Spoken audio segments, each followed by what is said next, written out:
Mana hilang pitiran tadi wah? Lah ambil lah pitiran langsung ke Sarawak kok. Hah? Dan nyali kamu beli rokok ah. Aduh, cik Allah lera. Ma tahu den dah piti dah datangnya kaden ma aja lirik den cari le surang. Dah mengecek le dan sialah kamu ambil piti dalam suku Sarawak kok. Lain mungkin anak dan lah. Mana?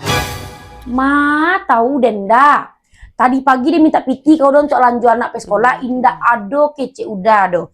Tu sudah tuh dia minta piti balik ke Samba indak lu ado. Kini dah kehilangan piti. Ma tahu den.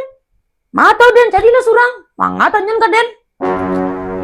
Capek lah. Dia nggak merokok wah. Rokok dia nabi ya. Salah kamu ambil piti kau lagi wah. Tu mako den kecen kau dah awak ko nak bulia baduto kabini do dah le tantu dek dah hilang piti dah kini kaden dah tanyo den minta piti tadi nak dapat dek dah nak le jali dek dah Tuhan tu bana nama menunjuk kaden kalau udah tu ada piti le jali dek dah indak sangajo den kama mindan Sarawak tu do kiro nampak tarosok piti dek den le tantu dek dah tarosok piti Jangan ada lah cara main lah. Punya kalau dalam saku kok punya den kok piti den kok tu jangan beli rokok dah tadi pajar mau beli piti lah kali ya mana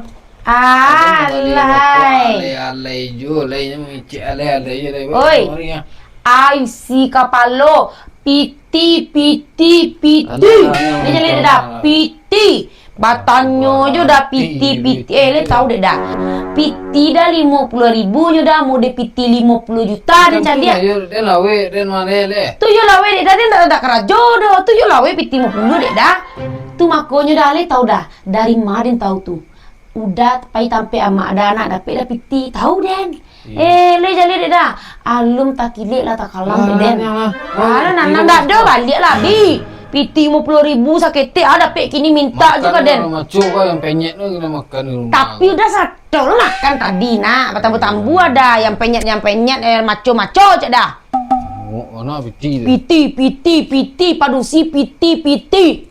Anyo je lah.